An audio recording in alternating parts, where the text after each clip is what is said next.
Topic का नाम है alteration in memorandum due to change in object, मतलब अल्टरेशन इन ऑब्जेक्ट क्लोज। मान लो कंपनी का बिजनेस पहले रियल एस्टेट में था। सर हाँ जी, सर हाँ जी, बोलो। हाँ सौरभ। सर ये जो अल्टरेशन ऑफ सिचुएशन क्लॉज था में केस लॉ थे काफी सारे। हाँ, that is not relevant for the exam. Sir उसमें एक केस लॉ था जिसमें सर BIFR। सर वो एग्जाम से रिलेवेंट नहीं है। नहीं, अगर एग्जाम के लिए वो रेलिवेंट होता I will definitely put that in the your in my book, but that question is not relevant for exam. मैं जो केस स्टडी का अलग से पूरा एक मैंने चैप्टर बनाया है, जो भी रेलिवेंट केस स्टडी है I will discuss in the last class जब हमारा सिलेबस कवर अप हो जाएगा। Each and every case study I will discuss with you जो कि रेलिवेंट है for the examination point of view, ठीक है ना। और जो किसी पॉइंट किसी सेक्शन के साथ इम्पोर्टेंट है वो मैं साथ के साथ, जैसे मैंने लास्ट उसमें डाली थी सुलेमोन वर्सेस सोलेमोन, लेयर फार्मिंग और एक दो केस स्टडी और थी है ना, वो मैंने डाली थी, दैट्स वाज इम्पोर्टेंट। ऐसे ही आगे केस स्टडी का मैं एक अलग से पूरा ना एक दिन हम बैठेंगे, पूरा केस स्टडी डिस्कस करेंगे, जो जो इम्पोर्टेंट केस स्टडी है I will put everything on the case study. But change in the registered office from one state to another state के रिगार्डिंग इतना इम्पोर्टेंट कोई केस स्टडी नहीं है, आपको वैसे मिल जाएंगी but examination point of view से दैट्स नॉट रेलिवेंट, आपको वो रेलिवेंसी उसकी नहीं है, ठीक है ना। समझ आ गई मेरी बात? अगर होता I will definitely put up in your syllabus, ठीक है, क्लियर है, आगे बढ़े।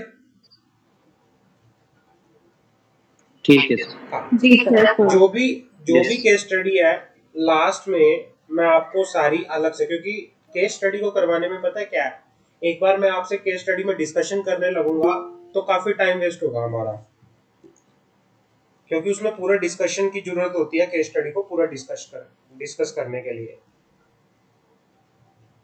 जब हम केस स्टडी को डिस्कस करते हैं तो केस स्टडी को डिस्कस करने के लिए पूरे उसकी जरूरत होती है टाइम की।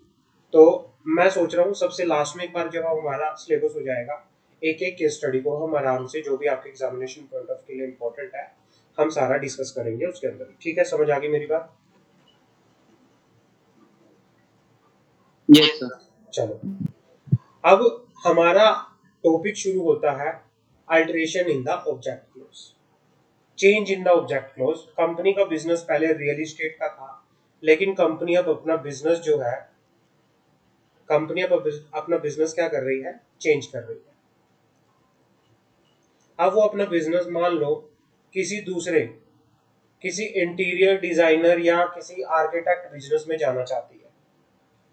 अब कंपनी को अगर बिजनेस चेंज करना है तो पहले अपने ऑब्जेक्ट क्लोज के अंदर चेंज करना पड़ेगा, मेमोरेंडम में चेंज करना पड़ेगा। समझ आ गई मेरी बात?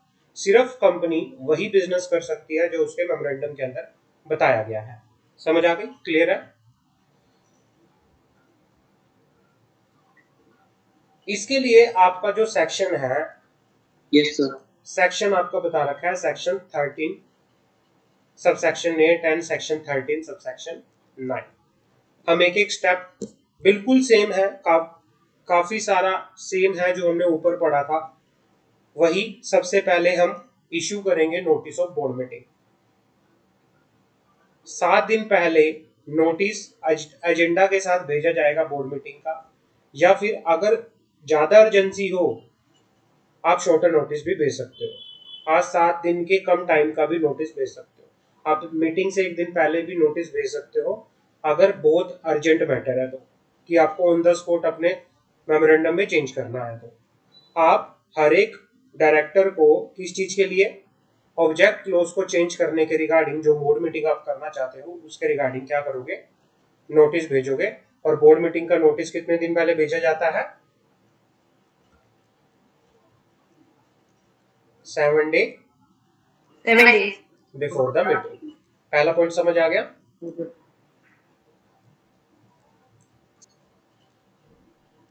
क्लियर है भाई? सबसे पहले आपका स्टेप नंबर क्या होगा? जब कोई कंपनी अपना बुक में तो मेंशन नहीं है। हाँ, बुक में तो है नहीं सर ऐसे सेम। इसमें प्रोसीजर दे रखा अच्छा है आप आपके प्रोसीजर बुक में। करा रहे हो बुक हाँ, में, लाइक बुक में एक्स्ट्रा इन्फॉर्मेशन है ना काफी।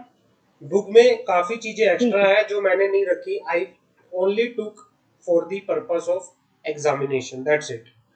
आपसे अगर ऑब्जेक्ट क्लोज चेंज करने का पूछेगा ओके। तो आपसे प्रोसीजर पूछेगा, आपको प्रोसीजर पता होना चाहिए। प्रोसीजर के अंदर सब कुछ कवर हो जाता है, ठीक है ना? तो जो भी एक्स्ट्रा है जो आपके एग्जामिनेशन पॉइंट ऑफ व्यू के लिए रेलेवेंट नहीं है, मैंने वो सारा उसमें से हटा दिया, ठीक है ना? Okay sir. ठीक है। तो पहला स्टेप क्या है? आपको क्या किया जाएगा? 7 दिन पहले आपको नोटिस, बोर्ड मीटिंग का नोटिस, एजेंडा भेजा जाएगा। किस चीज के लिए? बोर्ड मीटिंग बुलाने के लिए। और किस पर्पस के लिए बोर्ड मीटिंग बुलाई जाएगी? Change in the object clause of the memorandum of association of the company. फिर उसके बाद होगी स्टेप नंबर 2 के अंदर बोर्ड मीटिंग। बोर्ड मीटिंग के अंदर वही पहला रेजोल्यूशन पास किया जाएगा। किस चीज के लिए रेजोल्यूशन पास किया जाएगा? To pass the board resolution for approving the propose amendment to the object clause of the memorandum of the company subject to the approval of the shareholder in the general meeting. आप क्या करोगे? पहले board resolution pass करोगे। किस चीज के लिए? जो अमेंडमेंट करने, आपको अमेंडमेंट करनी है, उस अमेंडमेंट के रिगार्डिंग जो भी रेजोल्यूशन पास होना है, आप वो रेजोल्यूशन पास करोगे। और subject to the approval of shareholder in the general meeting. और बाद में जो ये रेजोल्यूशन पास किया गया है, जो अमेंडमेंट है, उसको कहाँ अप्रूव करवाओगे? उसको अप्रूव कराओगे शेयर होल्डर की जनरल मीटिंग के अंदर। सेम पावर डेलीगेट करोगे, पावर किसी एक डायरेक्टर को कंपनी के, to sign, certify, file the requisite form with the ROC and to do all such act and deed has may be necessary to give effect to the proposed alteration. आप fix करोगे day, date, time, venue for holding the general meeting of the company, for passing special resolution has and required under section 13। और last approve करोगे the draft notice of general meeting along with explanatory statement attached to the notice as per. वही जो हमने last जब हम registered office का procedure change कर रहे थे, जब जो प्रोसीजर हम उसमें पढ़ रहे थे, बिल्कुल क्या है?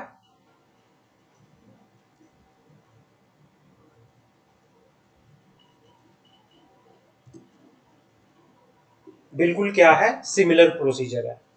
अगर आपको क्या करना है? ऑब्जेक्ट क्लोज चेंज करना है, तो पहला स्टेप क्या है? इश्यू करोगे नोटिस ऑफ बोर्ड मीटिंग। दूसरा स्टेप क्या है? होल्ड करोगे बोर्ड मीटिंग। और बोर्ड मीटिंग को मुझे बताना कौन कौन से रेजोल्यूशन पास करोगे। होल्डिंग ऑफ बोर्ड मीटिंग के अंदर कौन कौन से रेजोल्यूशन पास करोगे? पहला रेजोल्यूशन किस चीज के रिगार्डिंग होगा आपका? Approval for the approval for the name changes for the change in the object clause of the object clause of the memorandum. समझ आ गई? दूसरा कौन सा होगा आपका?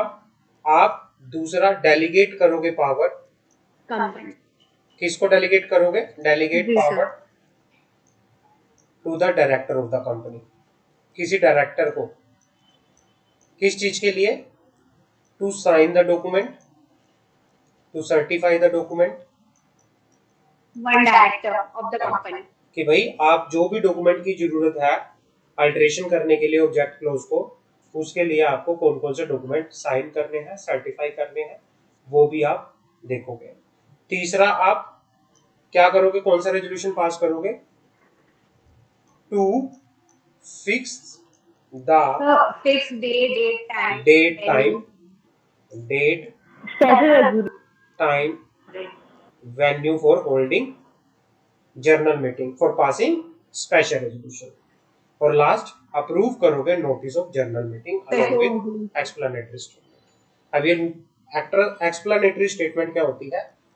Refer chapter of general meeting, chapter of general meeting. पहले 2 point समझ आ गए।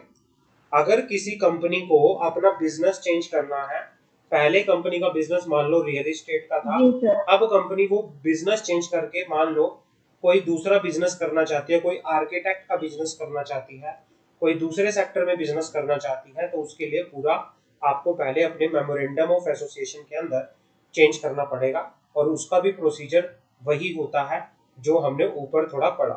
पहले कि भाई बोर्ड मीटिंग का नोटिस भेजा जाएगा, दूसरा बोर्ड मीटिंग की जाएगी, तीसरा तीसरा ये बहुत इंपॉर्टेंट है, इसमें आपसे अलग से क्वेश्चन पूछ सकता है, ये लिखो, मोस्ट इंपॉर्टेंट, मोस्ट इंपॉर्टेंट। यहां पे केस आता है,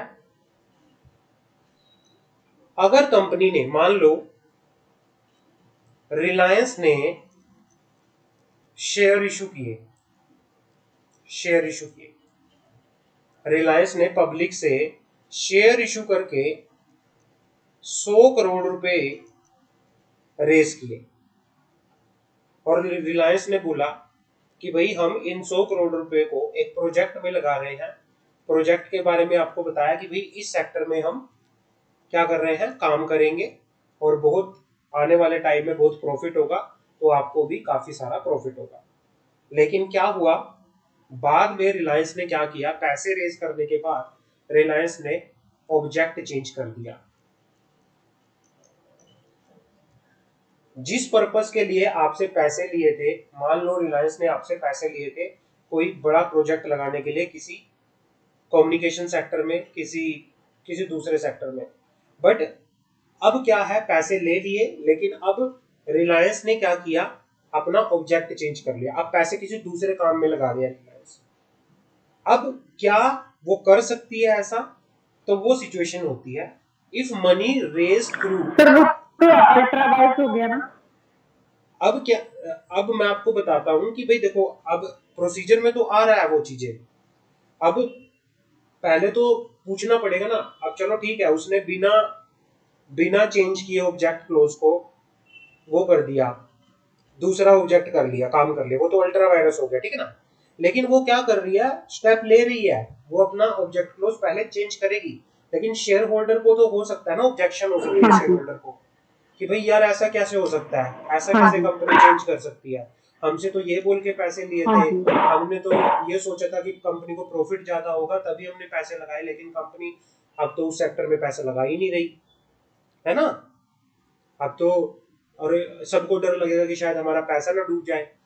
तो अगर कंपनी ने पैसा रेज कर रखा है पब्लिक से bye issue of prospectus, company ने प्रोस्पेक्टस, शेयर्स का कोई प्रोस्पेक्टस इशू कर रखा है, और कंपनी ने अपने शेयर इशू कर रखे हैं, और उसके बाद कंपनी क्या कर रही है, अपना ऑब्जेक्ट चेंज कर रही है, तो क्या करेगी कंपनी, कंपनी को क्या करना पड़ेगा, अब कंपनी को कुछ एक्स्ट्रा कंप्लायंस करने पड़ेंगे। ध्यान से सुनना मेरी बात, समझ आ गया मैं क्या कहना चाहता हूँ आप हाँ लोगों जी। को, है ना। अब ध्यान हाँ से जी। सुनना मेरी बात। If company raise money from public through prospectus, company ने पब्लिक से पैसा ले रखा है ना, and has any unutilise amount out of the money so raise, और कंपनी ने मान लो रिलायंस ने पब्लिक से पैसा लिया, रिलायंस ने बोला कि भाई हम एक ऑटोमोबाइल सेक्टर में पैसा लगाएंगे, लोगों ने पैसा दे दिया, मान लो 100 करोड़ रुपया दे दिया, लेकिन रिलायंस ने सिर्फ उस सेक्टर के अंदर 10 करोड़ रुपया ही लगाया, और अभी भी रिलायंस के पास 90 करोड़ ऐसा पैसा है जो उसने यूज ही नहीं किया, और उस पैसे को रिलायंस क्या कर रही है, किसी दूसरे ऑब्जेक्ट में लगाना चाहती है, किसी दूसरे प्रोजेक्ट में लगाना चाहती है। अब उसे क्या करना पड़ेगा, उसे क्या करना पड़ेगा, कुछ एडिशनल स्टेप उसको फॉलो करने पड़ेंगे।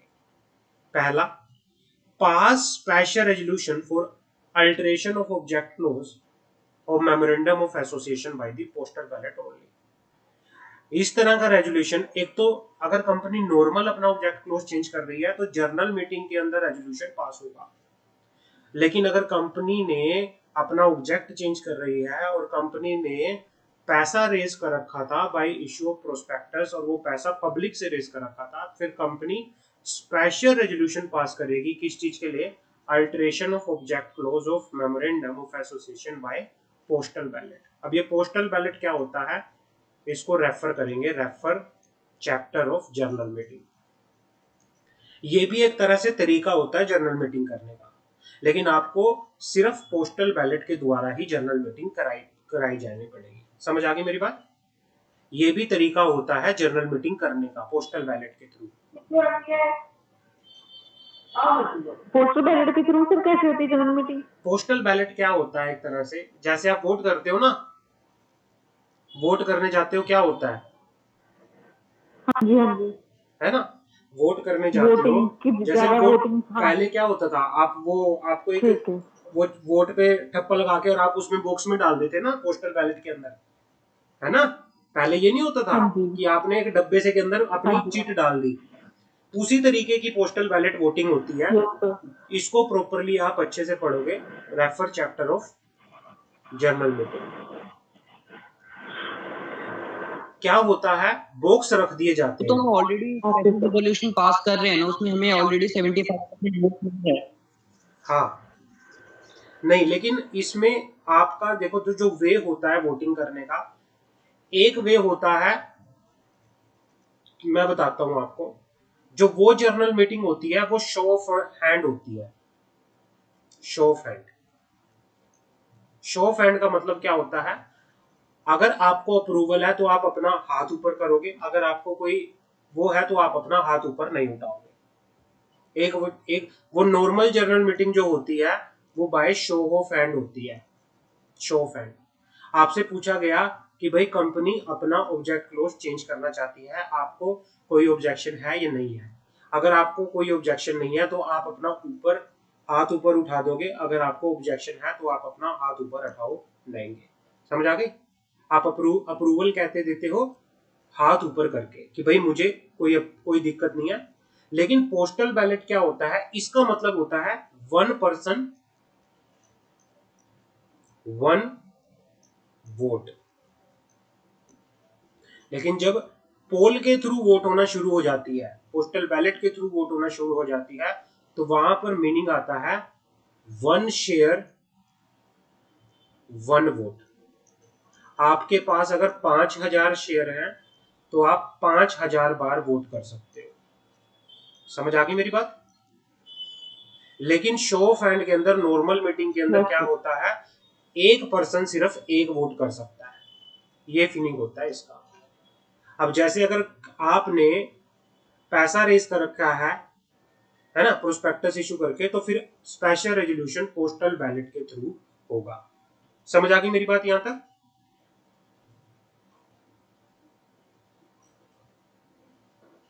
सर आ गया समझ में। हाँ। अब क्या होता है, notice for resolution for alter the object shall contain the following particular. जो आप नोटिस भेजोगे शेयर होल्डर्स को, है ना, इस केस के अंदर जो आप नोटिस भेजोगे शेयर होल्डर को ऑब्जेक्ट चेंज करने के रिगार्डिंग, उस नोटिस के अंदर क्या क्या बताए जाएंगे। भाई आपने कितना पैसा ऑलरेडी पब्लिक से लिया हुआ है, मान लो 100 करोड़ आपने लिया, कितना आपने अभी तक यूटिलाइज कर लिया है, मान लो 10 करोड़ आपने यूटिलाइज कर लिया, वो भी बताओगे। कितना पैसा आपके पास अनयूटिलाइज है, 90 करोड़ आपके पास अनयूटिलाइज है ना। Particular of purpose alteration change in the object clause, पूरा बताओगे कि भाई आप क्या चेंज कर रहे हो, किस तरह से अपना ऑब्जेक्ट चेंज कर रहे हो। नया ऑब्जेक्ट जो आप ला रहे हो, नया प्रोजेक्ट के बारे में या नया बिजनेस आप कर रहे हो, उसके बारे में पूरा बताओगे, रीजन बताओगे। जस्टिफिकेशन मतलब रीजन फॉर द अल्टरेशन, भाई चेंज क्यों कर रहे हो बताओगे। और नए ऑब्जेक्ट में आप कितना पैसा यूटिलाइज करोगे वो भी बताओगे, है ना। और estimated financial impact of the propose alteration on the earning and cash flow of the company. आप ये भी बताओगे कि भाई जो आप नया बिजनेस शुरू करना चाहते हो उसका आपकी अर्निंग पे और आपके कैश फ्लो पे कितना इंपैक्ट पड़ेगा, आपकी फाइनेंशियल पोजीशन आने वाले टाइम में कैसी होगी। और कोई भी रेलेवेंट इंफॉर्मेशन है जो कि बहुत जरूरी है डिसीजन लेने के लिए, वो भी बताओगे, है ना। और place from where any interested person may obtain copy of notice of the resolution to be pass. अगर किसी को नोटिस चाहिए, फिजिकली नोटिस चाहिए, तो वो प्लेस भी बताएंगे कि जहां जाके कोई भी पर्सन क्या कर सकता है, नोटिस ले सकता है। तो ये सारे के सारे आपको नोटिस के अंदर बताना पड़ेगा एडिशनल चीजें। अगर आप मनी आपने ले रखी है बाय इशू ऑफ प्रोस्पेक्टस। समझ आ गई, यहां तक क्लियर है? यहां तक किसी को कोई डाउट मुझे बताओ पहले। किरण समझ आ रहा है? No, sir. No, sir. Clear है सर। No, sir. क्लियर है? Yes, sir. ओके, चलो आगे बढ़े। Yes, sir. ठीक है, जी। आगे बढ़ते हैं। अब आगे आता है हमारे पास, पब्लिश करोगे advertisement. Giving above mentioned detail of special resolution to be passed, which shall be published simultaneously with dispatch of postal ballot notice to the shareholder at least once in a vernacular newspaper in the principal vernacular language and English newspaper in a English language, circulating at a place where the registered office of the company is situated, and place it on the website if any, along with the justification of the change। आप जो आपने ऊपर notice में ये सारी चीजें हैं, इस नोटिस के बारे में आप पूरा एडवर्टीजमेंट भी करवाओगे। इसकी क्या करवाओगे? एडवर्टीजमेंट भी करवाओगे। और एडवर्टीजमेंट कौन कौन से न्यूज़पेपर के अंदर होगी? एक एडवर्टीजमेंट रीजनल न्यूज़पेपर के अंदर होगी, लोकल न्यूज़पेपर के अंदर होगी, जो सबसे ज्यादा आपके एरिया में चलता है न्यूज़पेपर। और दूसरा एडवर्टीजमेंट कहाँ होगी? दूसरा एडवर्टीजमेंट होगी आपके इंग्लिश न्यूज़पेपर के अंदर। जो भी आपके एरिया में सबसे ज्यादा इंग्लिश न्यूज़पेपर चलता है उसके बारे में आप बताओगे। क्लियर है? समझ आ गई मेरी बात? कोई डाउट? किसी तरह का कोई डाउट हो तो मुझे बताओ। No, sir. ओके, आगे बढ़े।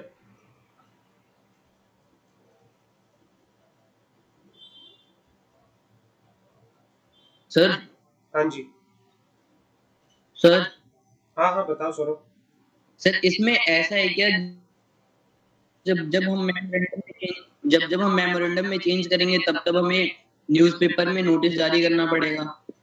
देखो, दो चीजें होंगी ब्रदर। सारी सिचुएशन में न्यूज़पेपर में नोटिस नहीं जाता। कुछ अलग सिचुएशन होती है, जैसे आप अपना रजिस्टर्ड ऑफिस चेंज कर रहे हो एक स्टेट से दूसरे स्टेट के अंदर, तब न्यूज़पेपर में एडवर्टीजमेंट जाता है। जब आप अपना रजिस्टर्ड ऑफिस चेंज कर रहे हो जिसमें आउटसाइड द फैक्टर उसमें लेना होगा ना। एक आरओसी दूसरे आरओसी में चेंज कर रहे हो, इसमें अगर आप ऑब्जेक्ट क्लोज अपना चेंज कर रहे हो, किस चक्कर में? अगर आपने पब्लिक से पैसा ले रखा है बाय इशू ऑफ प्रोस्पेक्टस, तब आप न्यूज़पेपर में एडवर्टीजमेंट दोगे। ठीक है ना? नॉर्मल सिचुएशन में आप एडवर्टीजमेंट नहीं दोगे, ये आपको ध्यान रखना है। जहां जहां तीन केसेस हैं, जैसे change from one state to another state, change from one ROC to another ROC, and change from अगर आपने ऑब्जेक्ट क्लोज चेंज कर रहे हो, और ऑब्जेक्ट क्लोज किस तरह का ऑब्जेक्ट क्लोज चेंज कर रहे हो? अगर आपने कोई भी पैसा पब्लिक से ले रखा है और वो पैसा अभी तक अनयूटिलाइज है, और आप फिर अपना पर्पस चेंज कर रहे हो, आप पैसे को आपने पूरी तरह से पहले वाले ऑब्जेक्ट में यूज नहीं किया, तो उस पर्पस में आपको पब्लिक में एडवर्टीजमेंट देनी पड़ेगी उस चीज की। समझ आ गई मेरी बात? क्लियर है? कोई डाउट? Yes sir. चलो आगे बढ़े। हाँ जी सर। No sir. अब हाँ जी।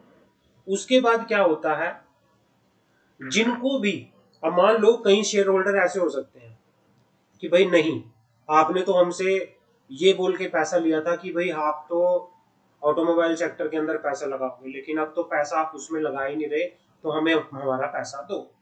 ऐसे भी हो सकते हैं ना कहीं, ऐसे भी कह सकते हैं कई लोग कि भाई आपने तो हमसे ये कह के पैसा लिया था कि भाई हम ऑटोमोबाइल सेक्टर में लगाएंगे, लेकिन आप अपना ऑब्जेक्ट चेंज कर रहे हो, अब आप अपनी बात से मुकर रहे हो, हम नहीं चाहते हमारा पैसा वेस्ट हो, तो आप हमें पैसा वापस दो। इस चीज में क्या होगा, give an opportunity to the dissenting shareholder to exit by the promoter and shareholder having control in accordance with the regulation to be specified by the Security and Exchange Board. जो भी डिसेंटिंग शेयर होल्डर है, जिसको पसंद नहीं है कि भाई नहीं ऑब्जेक्ट चेंज नहीं होना चाहिए था, तो फिर क्या होगा, उसको एग्जिट अपॉर्चुनिटी दी जाएगी। उसको बोला जाएगा कि आप अपना शेयर बेच सकते हैं, पैसा वापस ले सकते हैं और यहां से निकल के जा सकते हैं। समझ आ गई? पहले 3 चीजें समझ आ गई, 3 पॉइंट क्लियर है कि भाई नोटिस भेजा जाएगा, बोर्ड मीटिंग होगी, और तीसरा अगर आपने पैसा प्रोस्पेक्टस इशू करके ले रखा है तो उस सिचुएशन में क्या कंप्लायंस होंगे। समझ आ गई? यहाँ तक आगे बढ़ सकते हैं हम। अब हमारे पास आता है नोटिस, अब हमारे पास आता है नोटिस ऑफ जर्नल मीटिंग। आप हर एक शेयर होल्डर को नोटिस भेजोगे। नोटिस 2 तरह से दिया जाता है, एक तो नॉर्मल नोटिस, एक दूसरा शॉर्टर नोटिस। मान लो इमरजेंसी सिचुएशन में आपको अपना ऑब्जेक्ट क्लोज चेंज करना पड़ रहा है, आपके पास इतना टाइम ही नहीं है कि आप 21 दिन का नोटिस दो। वैसे तो जर्नल मीटिंग का नोटिस कितने दिन पहले दिया जाता है? 21 डेज क्लियर है ना, 21 days clear notice, clear days होते हैं 21 क्लियर डेज। वो बोर्ड मीटिंग, वो तो बोर्ड मीटिंग था, ये जर्नल मीटिंग की बात कर रहा हूँ मैं। ठीक है, ये आप ध्यान रखना, बोर्ड मीटिंग के अंदर जो नोटिस दिया जाता है वो 7 दिन पहले दिया जाता है, और जो जर्नल मीटिंग के अंदर नोटिस दिया जाता है वो नॉर्मली 21 दिन पहले दिया जाता है। समझ आ गए? लेकिन शॉर्टर नोटिस भी आप कई बार दे सकते हैं। आपके पास इमरजेंसी है, आपके पास इतना टाइम नहीं है कि आप 21 दिन पहले नोटिस दो। उस सिचुएशन में क्या होगा भाई, अगर 95% जो आपके 95% मेंबर है, जो आपके 95% शेयर होल्डर हैं, जो वोट एंटाइटल्ड हैं to vote at the meeting, 95% member जिनके पास क्या है, वोटिंग राइट है, जो मीटिंग के अंदर क्या कर सकते हैं, वोट कर सकते हैं।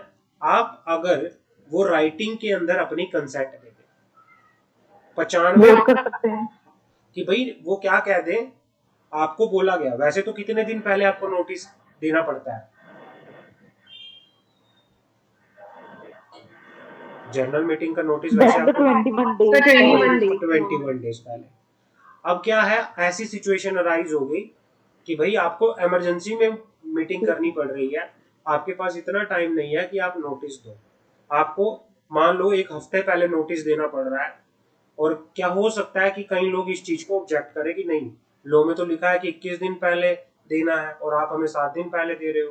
भाई हम ऐसे एक्सेप्ट नहीं करेंगे, हमें पूरे टाइम में अगर आपने नोटिस दिया होता तो शायद हम क्या कर लेते, मीटिंग में आ जाते। हमारे पास इतना टाइम नहीं है कि हम प्रॉपर टाइम निकाल के मीटिंग में आए। तो फिर क्या होगा, पहले लोगों से कंसेंट ली जाती है। मान लो मैंने डिसाइड किया कि मैं इमरजेंसी में जनरल मीटिंग बुला रहा हूँ, और मान लो आप सारे शेयर होल्डर हो, है ना, आप सारों ने अगर ओके कर दिया कि भाई हाँ हमें कोई दिक्कत नहीं है, और आपने राइटिंग में दे दिया लिख के ये कि हमें कोई दिक्कत नहीं है, अगर आप इमरजेंसी में 21 दिन के कम टाइम में भी अगर आप नोटिस इशू कर रहे हो, शॉर्टर नोटिस पे अगर मीटिंग बुला रहे हो, तो हमें उस चीज की कोई दिक्कत नहीं है। अगर कम से कम 95% शेयर होल्डर इस चीज को रिटर्न में लिख के दे दें कि भाई हमें कोई दिक्कत नहीं है शॉर्टर नोटिस पे मीटिंग बुलाने पे, तो आपकी शॉर्टर नोटिस पे भी मीटिंग बुलाई जा सकती है। बस उसके लिए आपको क्या करना पड़ेगा, 95% जो मेंबर एंटाइटल टू वोट हैं, आपको उनसे रिटर्न में कंसेंट लेनी पड़ेगी। समझ आ गए? क्लियर है? सर मिनिमम डेज कितना होता है? मिनिमम डेज वैसे जैसे नॉर्मल का होता है 21 डेज। 21 डेज होता है नॉर्मल, बट शॉर्टर नोटिस में आप 1 दिन पहले भी बुला सकते हैं। शॉर्टर का कितना होगा फिर? शॉर्टर नोटिस 21 दिन के बाद कितना भी टाइम हो सकता है, 20 दिन, 19 दिन, 15 दिन, 1 दिन पहले भी। मान लो आपको कल को जर्नल मीटिंग बुलानी है, आप 1 दिन पहले आज नोटिस दे रहे हो। हाँ, डिपेंड अपॉन द सिचुएशन, जितना इमरजेंसी होगी। मतलब आपके पास मिनिमम तो 21 दिन उन्होंने बोला है कि कम से कम 21 दिन पहले आप दो नॉर्मल, लेकिन आप 20 दिन दे रहे हो, 21 दिन है ही नहीं, 20 दिन, तो यहाँ पे कौन सा कंसेप्ट आ जाएगा फिर? Shorter notice. Shorter notice. No sir. Clear है? कोई डाउट? ठीक है सर। पहले 4 पॉइंट समझ हाँ आ जी गए? सर। इनमें किसी को कोई डाउट हो तो मुझे बताओ, फिर हम आगे बढ़ेंगे। किसी का कोई डाउट?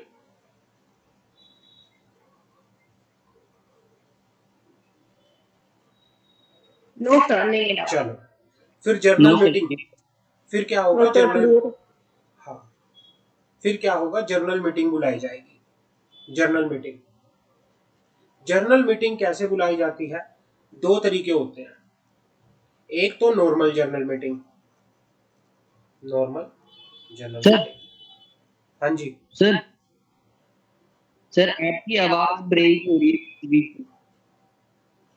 अभी आ रही है सही मेरी आवाज? सर अभी तो जी आ रही सर, है अभी लेकिन आ रही बीच है, बीच लेकिन में ब्रेक ब्रेक हो हो जा जा रही है। रही है। कोई नहीं, चलो बता देना जब ब्रेक हो। हाँ जी सर। हाँ, तो फिर उसके बाद जर्नल मीटिंग होगी ब्रदर। जर्नल मीटिंग एक तो मैंने बताया था कि नॉर्मल जर्नल मीटिंग, जिसमें 75% क्या होगा, जो 75% इन फेवर जो वोटिंग होगी उससे स्पेशल रेजोल्यूशन पास होगा कि 75% कम से कम अगर लोग एग्री हो रहे हैं ऑब्जेक्ट क्लोज चेंज करने के लिए तो स्पेशल रेजोल्यूशन आपका पास हो जाएगा। एक होगा पोस्टल बैलेट। पोस्टल बैलेट कब होता है? अगर किसी भी कंपनी के अंदर 200 से ज्यादा मेंबर है,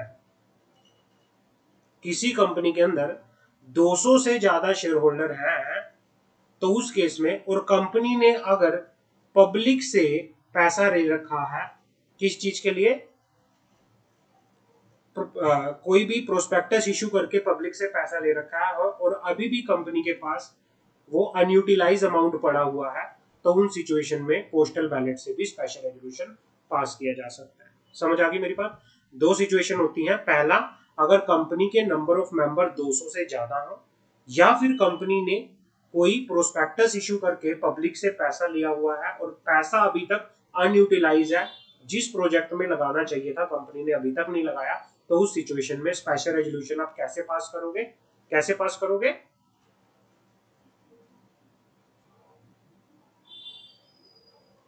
bye postal by ballot. Postal ballot. By postal ballot.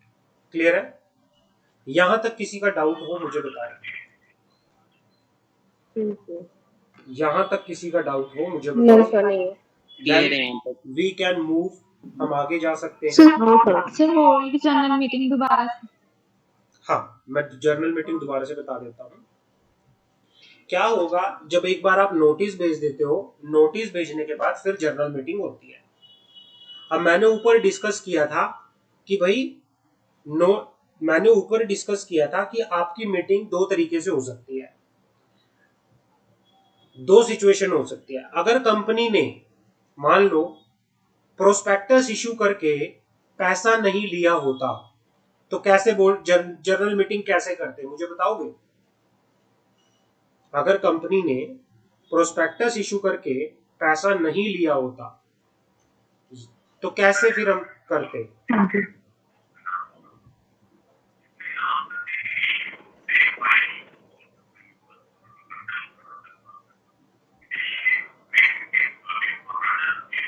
दो सिचुएशन होती। एक तो अगर कंपनी स्पेशल ने, रेजोल्यूशन पास करके सर।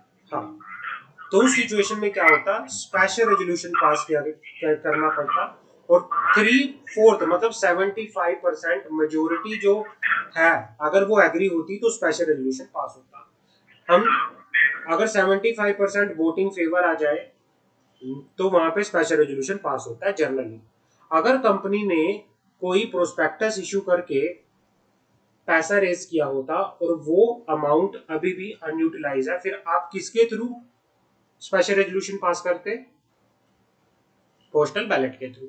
तो 2 तरीकों से बोर्ड मीटिंग होती है, postal depend upon the ballot. Situation. समझ आ गई? क्लियर है? कोई डाउट? Yes sir. हाँ। नो अब सर। No sir. ओके, अब जैसे ही क्या होगा, जैसे ही स्पेशल रेजोल्यूशन पास हो जाएगा, मैंने आपको बोला था, मैंने पहले भी बताया हुआ था, स्पेशल रेजोल्यूशन को रजिस्ट्रार को हम कौन से फॉर्म में फाइल करते हैं?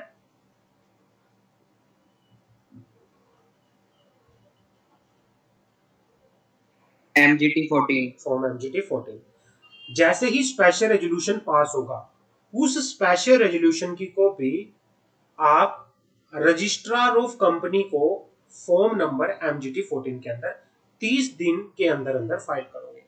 जिस दिन आपकी मीटिंग हुई, स्पेशल रेजोल्यूशन पास हुआ, और उसके 30 दिन के अंदर अंदर आप ROC में, रजिस्ट्रार ऑफ कंपनी में, जो कॉपी है रेजोल्यूशन की वो अटैच करके फाइल करोगे। समझ आ गए? अब MGT 14 में क्या क्या चीजें अटैच होंगी? कॉपी ऑफ स्पेशल रेजोल्यूशन, दूसरा नोटिस ऑफ जर्नल मीटिंग, तीसरा जो भी आपने मेमोरेंडम ऑफ एसोसिएशन के अंदर अल्टरेशन की उसकी कॉपी भी, और चौथा अगर आपने क्या किया है, मीटिंग को शॉर्टर नोटिस पे बुलाया है तो शॉर्टर नोटिस के कंसेंट की कॉपी भी आप लगाओगे। पहली 4 अटैचमेंट समझ आ गई, क्या क्या लगेगा? सर एक बार रिपीट कर देना। जी सर। हाँ, MGT 14 जैसे ही जनरल मीटिंग के अंदर स्पेशल रेजोल्यूशन पास होता है, स्पेशल रेजोल्यूशन की कॉपी आप फॉर्म MGT 14 में, सारे के सारे कंपनी लॉ में, ध्यान से सुनो, कंपनी लॉ में जहां पे भी ये बात आए कि भाई आप स्पेशल रेजोल्यूशन ROC में फाइल करोगे, इट मींस स्पेशल रेजोल्यूशन हमेशा कौन से फॉर्म के अंदर फाइल होगा? MGT 14 के अंदर फाइल होता है। लिख लो अपने पास, रेजोल्यूशन की कॉपी ROC में फॉर्म नंबर MGT 14 के अंदर फाइल होती है। 30 दिन के फाइल अंदर अंदर फाइल होती है। जब रेजोल्यूशन पास होता है तो आपको 30 दिन के अंदर अंदर ROC के अंदर रेजोल्यूशन की कॉपी फाइल करनी पड़ती है। समझ आ गई मेरी बात?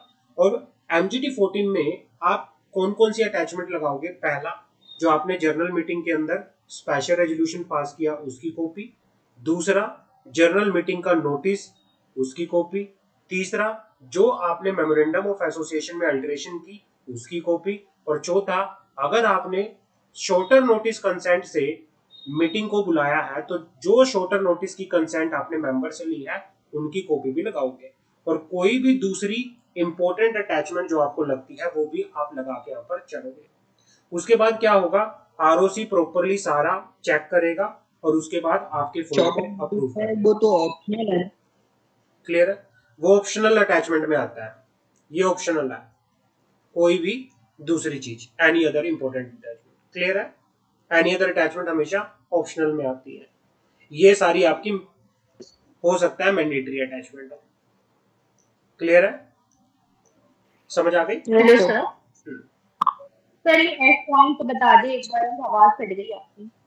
मैं ये कह रहा हूं भाई, जो फॉर्म है MGT 14, MGT 14 इसको आप 30 दिन के अंदर अंदर कहां फाइल करोगे?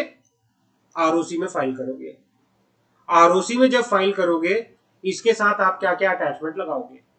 कॉपी ऑफ स्पेशल रेजोल्यूशन लगाओगे, नोटिस ऑफ जर्नल मीटिंग लगाओगे, मेमोरेंडम ऑफ एसोसिएशन के अल्टरेशन की कॉपी लगाओगे।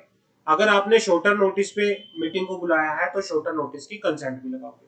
अगर कोई दूसरी अदर ऑप्शनल अटैचमेंट आपको लगती है वो भी लगाओगे, और उसको 30 दिन के अंदर अंदर ROC में फाइल कर दोगे। समझ आ गई मेरी बात?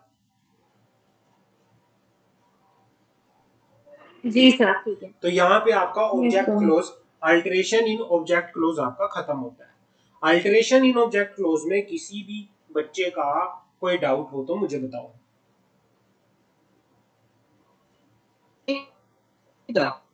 Okay. किसी का नहीं कोई? है सर। सिमरन, किरण, कोई doubt? No sir. No sir. Okay dear. Simran Kiran समझ आ रहा है? Yes sir.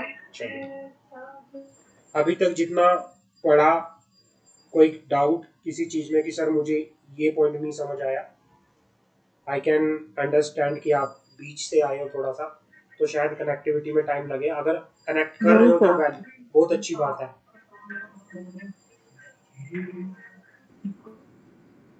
आगे बढ़े? Yes sir. चलो जी सर। आगे बढ़ते हैं। अब हमारा दूसरा आता है alteration in liability close. Alteration in object close हमारा खत्म हो चुका है। अभी तक हमने कौन कौन सी अल्टरेशन की है? पहली अल्टरेशन हमने कौन सी की थी? Alteration in name close. दूसरी अल्टरेशन हमने कौन सी की थी? अल्टरेशन इन रजिस्टर्ड ऑफिस सिचुएशन क्लोज। तीसरी अल्टरेशन हमारी हो चुकी है अल्टरेशन इन ऑब्जेक्ट क्लोज। चौथी अल्टरेशन आ रही है हमारी अल्टरेशन इन, तो पहले हमने रजिस्टर ऑफिस की है, सेकंड हमने ऑब्जेक्ट क्लॉज की है, alteration of liability close. Alteration, ये हमारी फोर्थ अल्टरेशन है। पहली अल्टरेशन हमने की थी नेम क्लोज की, दूसरी थी रजिस्टर्ड ऑफिस चेंज की, तीसरी थी ऑब्जेक्ट क्लोज की। हाँ जी नेम क्लोज। अब हमारी आ रही है अल्टरेशन ऑफ लायबिलिटी क्लोज। ध्यान से सुनना, क्लियर है? तीसरी ऑब्जेक्ट। अल्टरेशन इन लायबिलिटी क्लोज के अंदर कुछ नहीं करना आपको, सिर्फ छोटा सा कंसेप्ट है। According to section 13 subsection 1 of the act, company by passing special resolution and after complying with the procedure specified in this section, same procedure है जो हमने नॉर्मल प्रोसीजर पढ़ा। आपको मैं पूरा एक बार बता देना चाहता हूं। पहले क्या होगा, आप नोटिस भेजोगे बोर्ड मीटिंग का, जो नॉर्मल है। दूसरा, आप बोर्ड मीटिंग करवाओगे। तीसरा, नोटिस भेजोगे जर्नल मीटिंग का, फिर आपकी जर्नल मीटिंग होगी। और फिफ्थ, आप क्या करोगे? स्पेशल रेजोल्यूशन फाइल करोगे। किसको? आरओसी को। और कौन से फॉर्म में फाइल होगा? एमजीटी 14 के अंदर। सिर्फ यही प्रोसीजर है और कुछ नहीं है। सिंपल सा प्रोसीजर है। आपको स्पेशल रेजोल्यूशन पास करना है और नॉर्मल ही है, इसमें कोई एक्स्ट्रा कंप्लायंस नहीं है। एक छोटा सा जो हमने पढ़ा वही है। क्लियर है? सेम टेक्स्ट लिख सकते हैं, मतलब होगा सेम यहाँ पे लिख देंगे। सेम, बस इसमें कुछ भी एक्स्ट्रा कंप्लायंस नहीं है। इसमें सिर्फ आप नोटिस भेजोगे बोर्ड मीटिंग का, बोर्ड मीटिंग होगी। नोटिस भेजोगे जर्नल मीटिंग का, आपकी जर्नल मीटिंग होगी। सेम होती है। हाँ, तो ये बिल्कुल सेम टू सेम है आपका, इसमें कुछ भी एक्स्ट्रा कंप्लायंस नहीं है। क्लियर है? हाँ जी सर। ठीक है। अब इसको लिखो, नेक्स्ट वाले को, मोस्ट इंपोर्टेंट।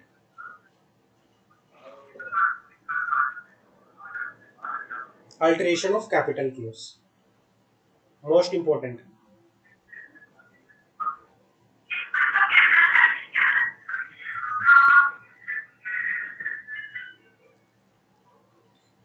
ये हमारा है, काफी इंपॉर्टेंट है। एग्जामिनेशन में आने के इसके पूरे पूरे 100% चांस रहते हैं। Alteration of capital close, alteration of capital close. इसमें दो इंपॉर्टेंट सेक्शन आपके हैं। एक है section 61 of the companies act,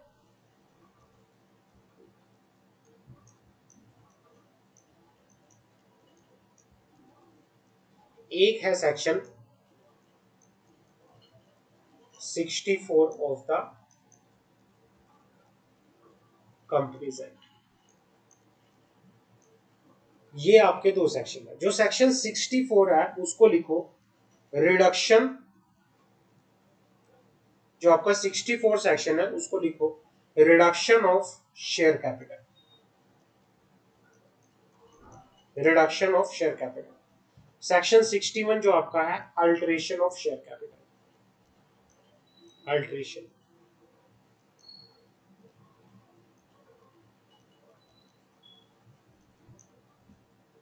समझ आ गया यहां तक? पढ़े? जी सर। कंपनी की शेयर कैपिटल थी, मान लो कंपनी जो अपने मेमोरेंडम ऑफ एसोसिएशन के अंदर शेयर कैपिटल बताती है उसको क्या बोलते हैं?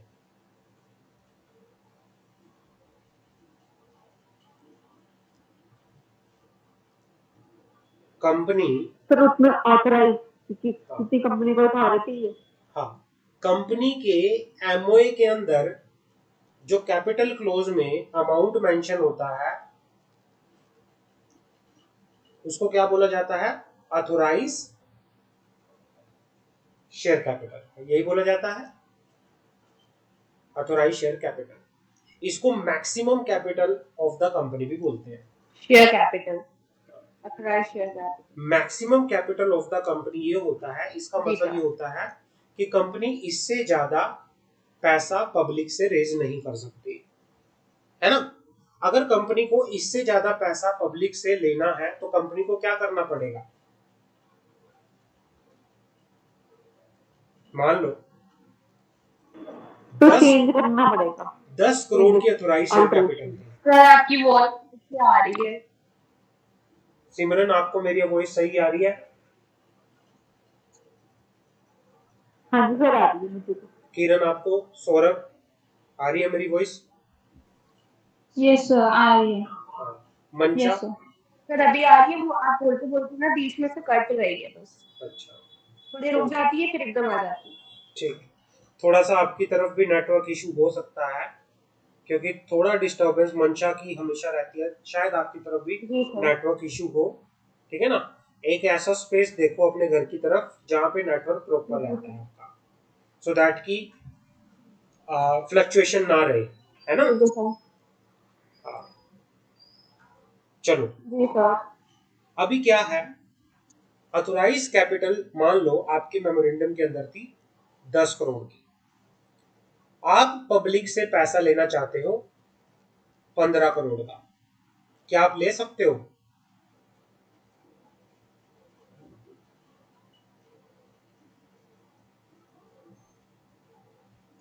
सर नहीं। नहीं ले सर सकते। अगर ऑथराइज है तो ले सकते हैं, अदरवाइज तो पहले क्या करना पड़ेगा? अगर आपको 15 करोड़ तक पहले पैसा लेना है, पहले अपनी कैपिटल को अल्ट्रेशन करके, अगर हम अल्ट्रेशन ऐसा करेंगे तो वो अल्ट्रावाइज हो जाएगा। अल्ट्रेशन करनी पड़ेगी, ठीक है ना। अब अलग अलग तरीकों की अल्ट्रेशन होती है, अलग अलग तरीकों की अल्ट्रेशन होती है। पहले तरीकों की बात कर लेते हैं। जो सेक्शन आपका 61 है ना, वो आपको तरीके बताता है कि किन किन तरीकों से आपकी कैपिटल क्लोज के अंदर चेंज आता है। ध्यान से सुनना, जो आपका सेक्शन 61 है वो आपको तरीके बताता है अल्टरेशन करने के, कि भाई किन किन तरीकों से आपकी कैपिटल क्लोज के अंदर अल्टरेशन हो सकती है। सबसे पहला जो तरीका है, जो टाइप है, सबसे पहला वो है increase in authorise share capital. Increase in authorise share capital. मान लो कंपनी के मेमोरेंडम के अंदर पहले कंपनी की शेयर कैपिटल थी 10 करोड़ की, उसको कंपनी ने इंक्रीज कर दिया 15 करोड़, कंपनी उसको बढ़ाना चाहती है। तो यहाँ पे कुछ तरह की अल्टरेशन हो रही है, यहाँ पे कंपनी अपनी ऑथराइज कैपिटल को क्या कर रही है? इंक्रीज कर रही है। क्लियर है?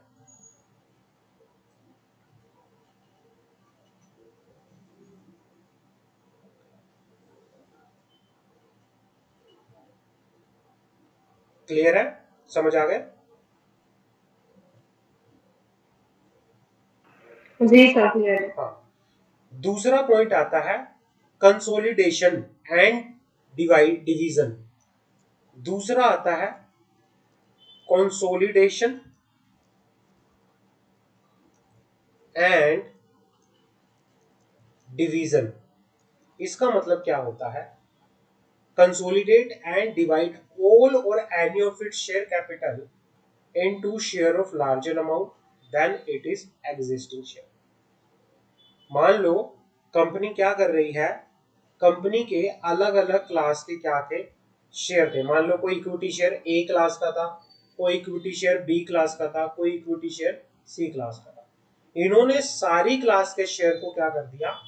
इकट्ठा कर दिया। इसको बोला जाता है कंसोलिडेशन। कंसोलिडेशन करना, अपनी शेयर कैपिटल का कंसोलिडेशन करना। अलग अलग क्लासेस के शेयर को उन्होंने इकट्ठा करके एक बड़ा अमाउंट बना दिया, या फिर एक बड़े अमाउंट को क्या कर दिया, डिवाइड कर दिया अलग अलग पार्ट्स के अंदर, अलग अलग क्लास के शेयर कैपिटल के अंदर। इसको बोला जाता है कंसोलिडेशन एंड डिवीजन। और जब कंपनी ऐसा करती है तो उसको भी बोला जाता है alteration of capital close. Point number 2 clear है?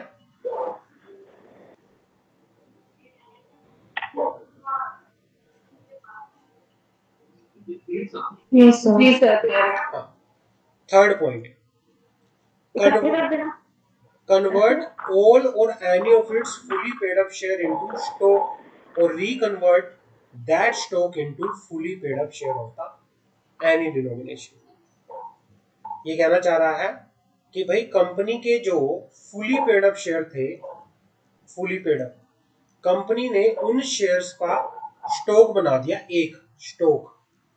मान लो कंपनी के शेयर थे 1,00,000 शेयर थे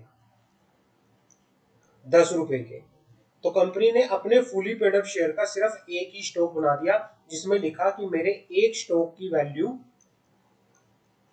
10 लाख है। उसने अपने शेयर का एक क्या बने, उसने कहा कि अगर किसी को मेरा स्टॉक लेना है तो 1,00,000 रुपए का मिलेगा। उसने शेयर की जगह स्टॉक बना दिया कि भाई स्टॉक है, अब वो शेयर नहीं रहे, वो स्टॉक है। अगर किसी को लेना है तो पूरा 10 लाख का एक स्टॉक पूरा लेना पड़ेगा। पहले क्या था, मान लो एक शेयर था 10 रुपए का, कंपनी के पास थे 10,000, मान लो 1,00,000 शेयर जिसकी वैल्यू थी 10 रुपए। हो सकता है इसमें से कोई 5,000 परचेज कर ले, कोई 4,000 परचेज कर ले, लेकिन इन्होंने क्या किया, इन्होंने 1,00,000 मल्टीप्लाई बाय 10 करके एक स्टॉक ही बना दिया। अगर किसी को लेना है तो ये स्टॉक ही लेना पड़ेगा, अदरवाइज आप एक शेयर नहीं ले सकते, एक स्टॉक लोगे, 10 लाख का स्टॉक लोगे। फिर इसको अमाउंट में बताया जाता है 10 लाख रुपए का स्टॉक। या तो कंपनी अपने शेयर को स्टॉक में कन्वर्ट कर रही है, या अपने शेयर को दोबारा से अपने स्टॉक स्टॉक मतलब क्या होता है मैं आपको बता देता हूं। कैपिटल में और स्टॉक में क्या डिफरेंट होता है। जो कंपनी की कैपिटल होती है ना, कैपिटल वो टोटल होती है, टोटल। उसके अंदर फुली पेड अप भी आ सकते हैं और पार्टली पेड अप भी आ सकते हैं। पार्टली पेड अप, मान लो आधों ने शेयर पे पैसा आधा दे रखा है, कुछ दे रखा है, लेकिन कई बार क्या होता है, कंपनी जितने भी अपने फुली पेड अप शेयर होती है ना, फुली पेड अप, उन शेयर को क्या कर देती है, उन शेयर को एक स्टॉक बना देती है कि मेरे पास इतने रुपए का स्टॉक है। ये कैपिटल नहीं है, ये स्टॉक है, उसको पूरा स्टॉक बना देती है। मैं अलग से और बता देता हूं आपको।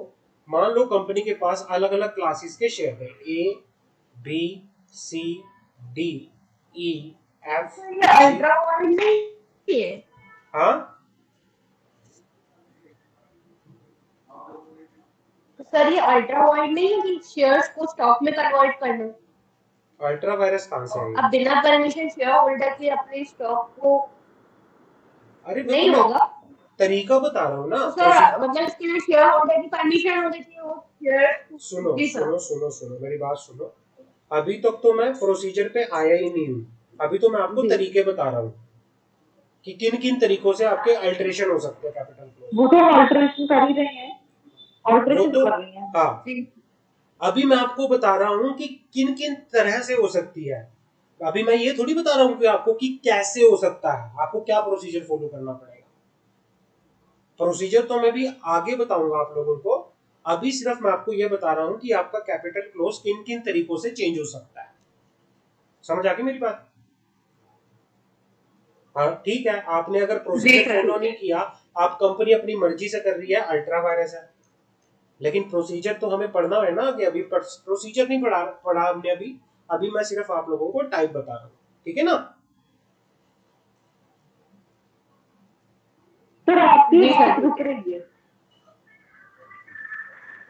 हाँ सर आपकी वॉइस बहुत ब्रेक हो रही है। एक मिनट रुको।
हाँ जी, अभी सही आ रही है मेरी आवाज?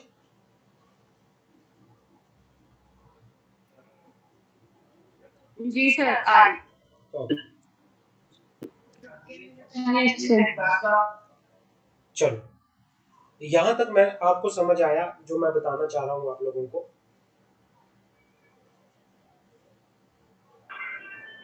Yes sir. ठीक है, स्क्रीन विजिबल है? जी सर आ गया।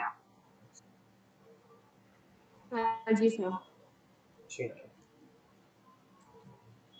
अब अगर अपने शेयर को कंपनी स्टॉक में कन्वर्ट करे, मान लो इतनी तरह के शेयर थे, मान लो पहले 4 शेयर का कंपनी ने, ये अलग अलग तरह के शेयर थे, इनको इकट्ठा कर लिया, है ना, इनका एक स्टॉक ही बना दिया स्टॉक, फिर वो एक अमाउंट से डिनोट होता है, ये टोटल कैपिटल नहीं होती, इट इज कॉल्ड ओनली कुछ शेयर्स को इकट्ठा करके उनका स्टॉक बना दिया एक अमाउंट के अंदर, ठीक है ना?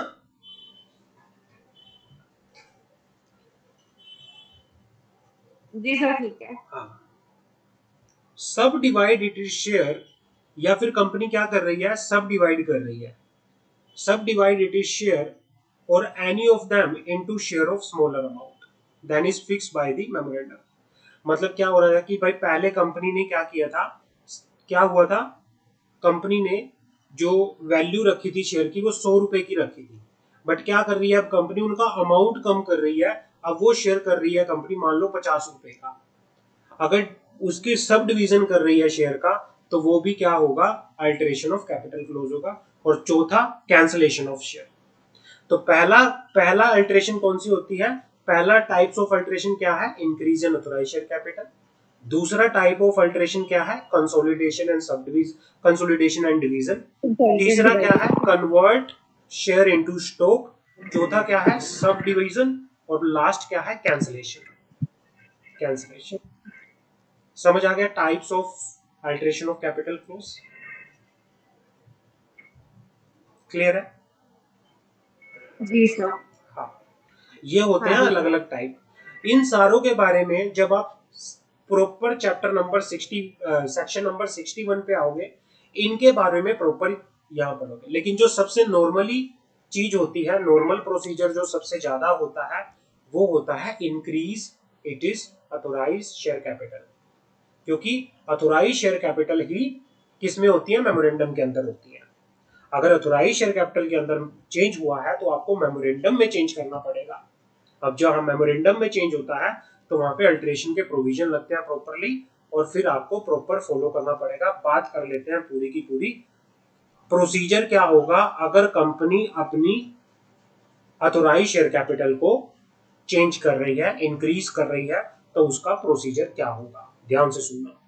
ये हमारा आज की क्लास का लास्ट टॉपिक है।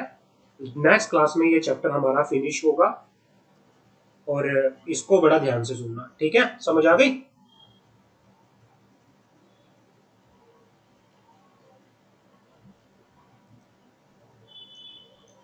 अब आता है procedure, yes sir. Procedure for alteration of memorandum of association for increasing the authorise capital of the company. कि भाई कंपनी जब ऑथोराइज शेयर कैपिटल को इंक्रीज करेगी तो उसके लिए क्या प्रोसीजर फॉलो करनी पड़ेगी। सबसे पहले तो स्टेप 1 लिखो, authorisation in article of association. सबसे पहले लिखो authorisation in article of association. अगर कोई भी कंपनी अपना अथोराइज शेयर कैपिटल इंक्रीज करना चाहती है तो उसके लिए सबसे पहले अथोराइजेशन कहां होनी चाहिए, आपके आर्टिकल ऑफ एसोसिएशन में होनी चाहिए। अगर आपके आर्टिकल ऑफ एसोसिएशन, हाँ, अगर आर्टिकल ऑफ एसोसिएशन के अंदर क्या नहीं है, अथोराइजेशन नहीं है, तो पहले फिर आपको आर्टिकल ऑफ एसोसिएशन के अंदर चेंज करना पड़ेगा, अथोराइजेशन डालनी पड़ेगी, ये करना पड़ेगा पहले। तो सबसे पहला स्टेप होता है आपको पहले अपना आर्टिकल ऑफ एसोसिएशन चेक करना पड़ेगा कि कंपनी के आर्टिकल ऑफ एसोसिएशन ने मुझे अथोराइज किया है या नहीं किया है, क्या मैं अपनी अथोराइज शेयर कैपिटल को इंक्रीज कर सकती हूँ या नहीं कर सकती। अगर आपके एओए में आपको ऑथराइजेशन है तो आप कर सकते हो, अगर नहीं है तो पहले आप उसके अंदर ऑथराइजेशन डालोगे, अपने आर्टिकल ऑफ एसोसिएशन को पहले चेंज करोगे। समझ आ गई पहला पॉइंट। दूसरा पॉइंट वही कॉलिंग ऑफ बोर्ड मीटिंग। आप बोर्ड मीटिंग कॉल करोगे, आप नोटिस भेजोगे एज पर सेक्शन 173, 7 दिन पहले नोटिस दिया जाता है, 7 days before meeting. Board meeting के 7 दिन पहले बोर्ड मीटिंग का नोटिस दिया जाता है। और बोर्ड मीटिंग में क्या क्या डिस्कशन होगा, किस किस पर्पस के लिए बोर्ड मीटिंग बुलाई जाएगी। पहला, to get in principle approval for increase, approval किसकी, डायरेक्टर की, for increase authorise share capital. दूसरा, एक्स्ट्रा ऑर्डिनरी जनरल मीटिंग के लिए क्या किया जाएगा, फिक्स किया जाएगा डेट टाइम प्लेस ईजीएम, है ना, समझ आ गई मेरी बात। और ओआर पास किया जाएगा। जब भी कंपनी, लिख लो, अथोराइज शेयर कैपिटल के अंदर चेंज करती है तो उसके लिए ओआर पास होता है, ऑर्डिनरी रेजोल्यूशन। ऑर्डिनरी रेजोल्यूशन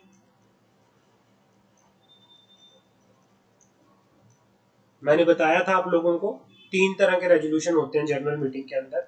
पहला कौन सा होता है, ordinary resolution.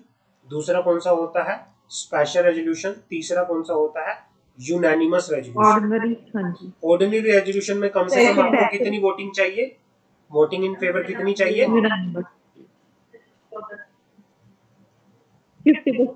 50%, at least 50%, more than 50%, हाँ मोर देन 50% होना चाहिए कम से कम। दूसरा, जनरल मीटिंग में स्पेशल रेजोल्यूशन अगर आपको पास करना है तो कितना होना चाहिए,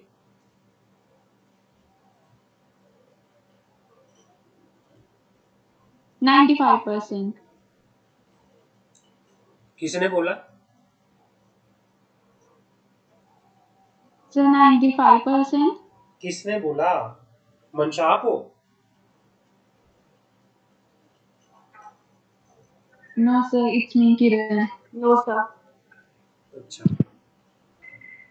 अच्छा मुझे बताओ, स्पेशल रेजोल्यूशन के लिए देखो, जो 95% अभी मैंने बताया था, that's for shorter notice consent. भाई आपको शॉर्टर, स्पेशल रेजोल्यूशन के लिए तो आपको 75% चाहिए शॉर्टर नोटिस कंसेंट की। भाई आपको शॉर्टर नोटिस पे अगर मीटिंग बुलानी है तो पहले आपको लो शेयर होल्डर से 95% लोगों से रिटर्न में कंसेंट लेनी पड़ेगी कि भाई मुझे शॉर्टर नोटिस पे मीटिंग बुलानी है, अप्रूव किया जाए। लेकिन जो स्पेशल रेजोल्यूशन पास होता है वो किस पे होता है, वो होता है 75% वोटिंग इन फेवर होनी चाहिए। क्लियर है, कंसेंट चाहिए। हाँ। और यूनानिमस रेजोल्यूशन में कितनी वोटिंग होनी चाहिए, 100%। 100%। समझ आ गई यहाँ पर, ये होता है। 3 तरह की वोटिंग होती है। तो इस तरह से अगर कंपनी अल्टरेशन कर रही है अथोराइज शेयर कैपिटल का, इंक्रीज कर रही है अपनी अथोराइज शेयर कैपिटल को, तो जनरल मीटिंग के अंदर कौन सा रेजोल्यूशन पास होगा, ऑर्डिनरी रेजोल्यूशन पास होगा। क्लियर है, यहाँ तो कोई doubt? Extra ordinary general meeting कौन सी होती है? यही होती है, 2 तरह की जनरल मीटिंग होती है, एक होती है एक्स्ट्रा ऑर्डिनरी जनरल मीटिंग, एक होती है annual general meeting. EGM and GM, मतलब डिफरेंस है इसमें? हाँ, मतलब क्या होता है, जो एनुअल जनरल मीटिंग होती है वो साल में एक बार होती है, ठीक है। जो एनुअल जनरल मीटिंग होती है वो साल में एक बार होती है, लेकिन कई बार ऐसी सिचुएशन भी होती है इमरजेंसी की मीटिंग बुलाई जाती है। अब हर बार थोड़ी एजीएम की वेट करेंगे, आपको इंक्रीज करनी है अपनी अथोराइज शेयर कैपिटल में, आप एजीएम की वेट करोगे, लेकिन आपको तो आज चेंज करना है। अब एजीएम तो 1 साल बाद आएगी, लेकिन उसके लिए फिर जब बीच में मैटर कोई डिस्कस करना पड़ता है, इमरजेंसी में कोई अगर जनरल मीटिंग बुला के मैटर डिस्कस करना पड़ता है, उसके लिए ईजीएम की जाती है, एक्स्ट्रा ऑर्डिनरी जनरल मीटिंग। ठीक है, समझ आ गई? ठीक है। इमरजेंसी के लिए ईजीएम की जाती है, नॉर्मली एनुअली जनरल मीटिंग। हाँ, कि भाई जो भी इमरजेंसी के डिस्कशन करने हो, कि भाई जिसके लिए आप एजीएम नहीं कर पा रहे, एजीएम में बहुत दूर है आपके लिए, तो फिर आप ईजीएम में कर सकते हो इसको डिस्कस, शेयर होल्डर की आपको अगर बीच में तो मीटिंग बुलानी है। इसमें बोर्ड मीटिंग जनरल भी हो सकती है अगर एनुअली हो। बोर्ड मीटिंग तो देखो नहीं, साल इसमें में बोर्ड मीटिंग नहीं, जनरल मीटिंग, इसमें जनरल मीटिंग है जो हाँ वो भी हो सकती है अगर हमारे पूरे टाइम पर हो। हाँ कर सकते हो आप, जनरल मीटिंग के अंदर भी डिस्कशन कर सकते हो इस चीज का। आप एनुअल जनरल मीटिंग के अंदर अगर आप ये कह रहे हो कि इस एनुअल जनरल मीटिंग में हम इंक्रीज करेंगे अपने ऑथराइज्ड शेयर कैपिटल को, तो कर सकते हो, कोई सी भी चीज कर सकते हो आप एनुअल जनरल मीटिंग के अंदर, कोई दिक्कत बात नहीं है, ठीक है ना। हाँ उसके बाद क्या होगा, ईजीएम का नोटिस अप्रूव किया जाएगा, वही चीज जो हमने आप पहले पढ़ी थी, और किसी भी डायरेक्टर कंपनी सेक्रेटरी को ऑथराइज किया जाएगा कि भाई वो नोटिस सेंड करेगा। क्लियर है, यहां तक समझ आ गया।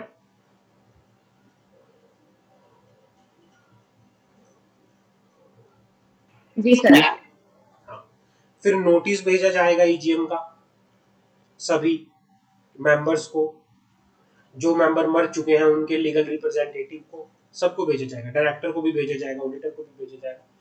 फिर होल्डिंग होगी जनरल मीटिंग, जनरल मीटिंग में फिर ओआर पास होगा, फिर आप फॉर्म फाइल करोगे। अब बड़ा ध्यान से सुनना, बड़ा ध्यान से सुनना,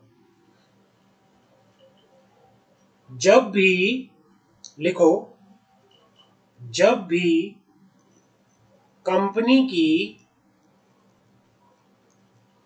कैपिटल के अंदर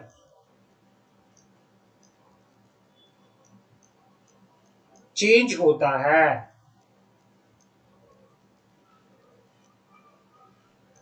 तो उसके लिए आरओसी में फॉर्म जो फाइल होता है उसको बोलते हैं SH7। SH7 ये ध्यान रख लो। अब यहाँ पे बात MGT 14 की नहीं आएगी, यहाँ पे बात आएगी किसकी बात आएगी, जो भी आप रेजोल्यूशन पास करोगे, अगर आपने वो रेजोल्यूशन ऑथराइज कैपिटल में इंक्रीज करने के लिए किया है, आपकी कैपिटल चेंज हो रही है, तो आपको 30 दिन के अंदर अंदर, जब आपने ओआर पास किया उसके 30 दिन के अंदर अंदर आपने आरओसी में कौन सा फॉर्म फाइल करना है, SH7, अगर वो कैपिटल क्लोज के अंदर चेंज का। तो जब भी कैपिटल क्लोज में चेंज होता है तो कौन सा फॉर्म फाइल होता है, SH7। ये आपको ध्यान रखना है। SH का मतलब होता है, SH का मतलब होता है share capital, capital SH share capital को चेंज करना है। SH हाँ, SH की फुल शॉर्ट फॉर्म, इसकी फुल फॉर्म है शेयर कैपिटल, शेयर कैपिटल को डिनोट करता है, तो इसीलिए इसको इन कैपिटल वाले क्लोज के लिए अलग से फॉर्म है SH7। क्लियर है। Yes sir. हाँ और इस SH7 में क्या क्या अटैचमेंट जाएगी, नोटिस ऑफ ईजीएम,